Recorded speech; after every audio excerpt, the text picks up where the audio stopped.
ખેડૂત ભાઈઓ, મગફળીમાં સ્ટીમરીજનો પટ આપવાથી શું ફરક પડે છે એનો એક ડેમો આપણે લાઈવ લીધેલો છે। અહીંયા જે તમે આ બાજુની જે મગફળી જોઈ રહ્યા છો, જેમાં સ્ટીમરીજનો પટ આપેલો છે, તમે ફુગાવો જોઈ શકો છો કેટલો જબરદસ્ત છે।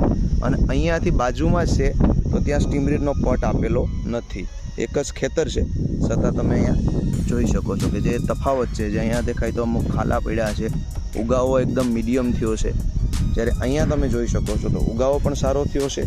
અને આપણે અહીંયા મૂળઝાડ પણ જોશું મિત્રો, કે જ્યાં સ્ટીમરીજનો પટ આપ્યો છે એના તમે મૂળઝાડ ચેક કરી શકો છો કેટલા જબરદસ્ત છે। અને જ્યાં સ્ટીમરીજનો પટ નથી આપેલો એ છોડવાના મૂળઝાડ આપણે જોશું તો તે તમારી નજર સમક્ષ અહીંયા સ્ટીમરીજનો પટ આપેલ નથી, તે બે છોડ આપણે લીધા છે। અહીંયા સ્ટીમરીજનો પટ આપેલ નથી તે તમે બંને જોઈ શકો છો। આમાં સફેદ મૂળની સંખ્યા તે છે જ નહીં, ત્યારે અહીંયા તમે જોઈ શકો છો કે સફેદ મૂળની સંખ્યા પણ કેટલી છે। તો સ્ટીમરીજનો પટ આપવાથી આ સીધો તફાવત તમારી નજર સમક્ષ છે। અહીંયા આ સાઈડ આપેલો છે, ત્યારે આ સાઈડ નથી આપેલો।